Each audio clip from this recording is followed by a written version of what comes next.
آگے بڑھ جاتی ہوں. حافظ صاحب مجھے بتائیے سر, اس صورتحال کا آپ کو کوئی حل نظر آ رہا ہے؟ کیونکہ افغانستان دہشت گردوں کو روک نہیں رہا ہے, پاکستان کی طرف سے جتنی بھی بار ان کو بتا دیا گیا لیکن وہ نہیں روک رہے ہیں, اور انڈیا ڈیفینیٹلی وہ چاہے گا نہیں کہ پاکستان میں امن ہو, وہ تو باقاعدہ انہوں نے ڈالرز بڑھا دیے ہیں. کوئی حل ہے اس کا؟ بسم اللہ الرحمن الرحیم. بہت شکریہ. دیکھیے کرن صاحبہ, بنیادی طور پر دہشت گردی پر جمعیت علماء اسلام کا موقف پہلے واضح ہونا چاہیے. جمعیت علماء اسلام کا موقف آج سے نہیں, 2009-10 میں جب دہشت گردی اسمان کو چھو رہی تھی اس وقت بھی, خاص کر 9/11 کے بعد, جمعیت علماء اسلام نے ہمیشہ دہشت گردی کی مخالفت کی ہے. یہاں تک کہ تمام مکاتب فکر کو ایک میز پر بٹھایا گیا, تمام اتحاد تنظیمات مدارس کو بٹھایا گیا. خود جمعیت علماء اسلام نے بلوچستان اور خیبر پختونخوا میں ہزاروں اجتماعات کیے. اس کا ایک اعلامیہ سامنے آج بھی موجود ہے. اس میں یہ بات کی گئی کہ گولی اور بارود اور مسلح سیاست سے ہم اتفاق نہیں کرتے. اگر اپنی ذہنیت آپ مسلط کرتے ہیں قوم اور ریاست پر, یہ ملک کے لیے بھی نقصان دہ ہے, پاکستان کے لیے, یہ مسلمان کی بھی نقصان ہے اور اسلام کی بھی نقصان ہے. اگر یہی بارود بندوق کی لسانیت کے نام پر ہو, اس کو بھی ہم سپورٹ نہیں کرتے ہیں.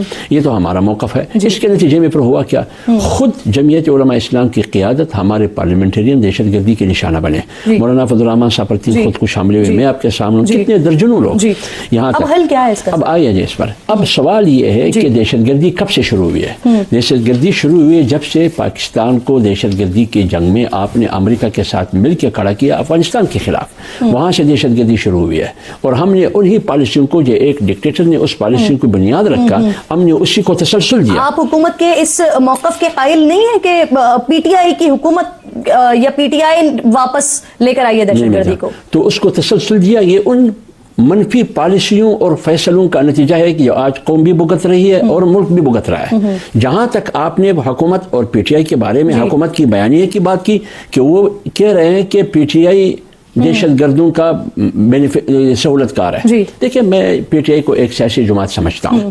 وہ آئین پر بھی یقین رکھتی ہے, جمہوریت پر بھی یقین رکھتی ہے, ایک صوبے میں ان کی حکومت ہے, یہ سب کچھ ہے.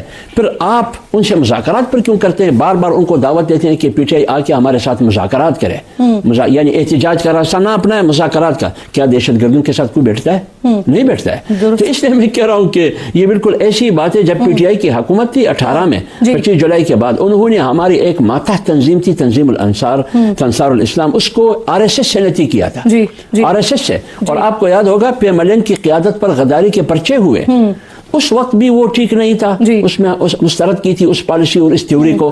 آج اگر موجودہ حکومت کر رہی ہے, اس کو بھی جمعیت علماء اسلام اس کو مسترد کرتی ہے. کیونکہ اس میں پی ٹی آئی کا کارکن بھی شاید متاثر ہو رہا ہے, پی ایم ایل این کا کارکن بھی متاثر ہو رہا ہے, آپ کا کارکن بھی متاثر ہو رہا ہے, اور کیونکہ پاکستان متاثر ہو رہا ہے. ایک جملہ میرے بھائی حذیفہ ناراض نہ ہو. جب سے موجودہ حکومت نے